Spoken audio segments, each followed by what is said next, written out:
This is basically how things have been explained to me.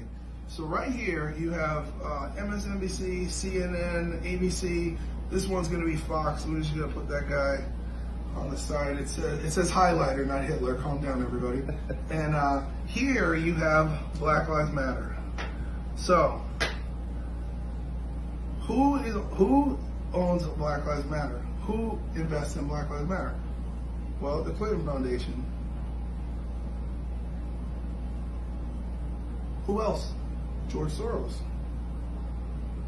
And this is Antifa. So now you have an event. The major news networks have to cover the event. An African American man is killed by police. It doesn't matter that he's a felon. Doesn't matter that he put a gun to a pregnant woman's stomach and did 5 years. It doesn't matter that he was in jail for cocaine. It doesn't matter that at the time of his arrest he was on methamphetamine and fentanyl and was positive for COVID-19. Let's just throw all that out. That doesn't matter. Okay? Unjustly murdered by a police officer. So the call comes down the pipeline. We gotta organize. So Black Lives Matter organizes all these peaceful protests, right? And they're all protesting and they're fucking outraged, justifiably. But what else do you have? You have Antifa, who's paid for by George Soros. These are highly trained professional rioters and escalators. So they move in and disperse throughout all the different riots, right? And then the Clinton Foundation pumps money into promoting this stuff on social media and pushing the movement. And so the networks all scramble because they're filming the social unrest. As these people are protesting, these professional rioters and looters start setting fires. They burn cop cars. They set up brick pallets. They destroy public property. And they stay in the shadows and hide behind and make it look like Black Lives Matter and African American culture as a movement is unruly, violent, and insane. The media then fucking films all of this shit, and this is all you see in your entire feed.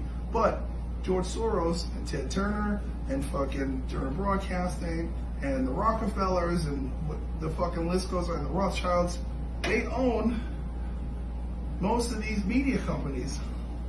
And the media companies are making billions of dollars by advertising because everyone's transfixed to the news and everyone's talking about it.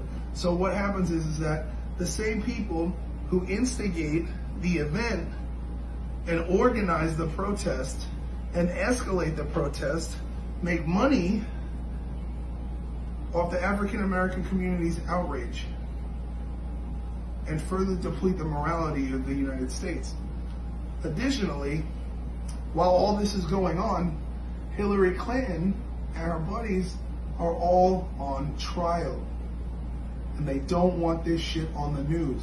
So this is a huge gaslight and people are not paying attention to what's going on.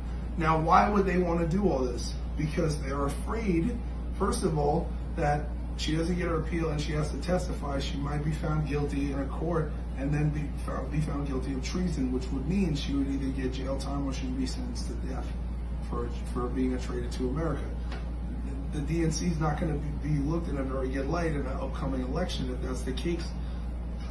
These people, right, the same people, these companies, all the same 6 big families, they're the ones who make money off outsourcing all of our products and all of these services that we do to China.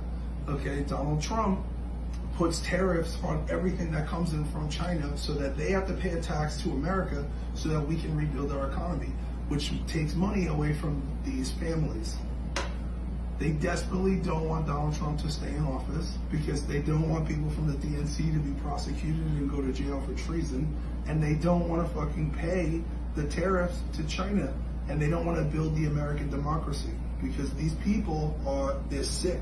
They want to have control, and they've been getting away with this gaslighting situation on the American people for so many years. They feel entitled to it. There's a huge fucking problem going on where we have turned into this citizens policing other citizens over a veil of racism that doesn't exist. I'm African American, I'm 38 years old, I've grown up in this country, and I have not experienced actual racism. I have spent 20 years traveling through 48 states and how many countries? I don't know, let's say 50 countries all over the world. We don't have a problem with race here. and it's all manufactured. And yes, there is systemic racism, but the systematic racism is put in place by people like this. George Soros made his money by selling Jews to the Nazi party, by ratting people out. That's how he made his thing. Okay? Hillary Clinton is friends with David Duke, who's the head of the KKK. The Democratic Party is the party that lost the Civil War. The Democrats wanted to keep slavery. That's what people don't understand. In 1856, the Democrats started the KKK. And I don't understand why we've erased this from the history books. And you can literally just look this up on Google. It's just facts. Just do your own research. So before you get upset, before you start to look at what's going on, before you are told the problem in America, just ask yourself what your own personal reality is. Are you racist? Do you really think you're racist? Do you really see a problem here? You see a video on YouTube, you see this, you don't know the statistics. You don't know that 95% of African American men who are killed by other African American men. Black Lives Matter isn't there because it doesn't serve this fucking system. It's a political system. And they're using African Americans and African American pain and tragedy as a political shield to get their agendas done. And we have to stop this. So.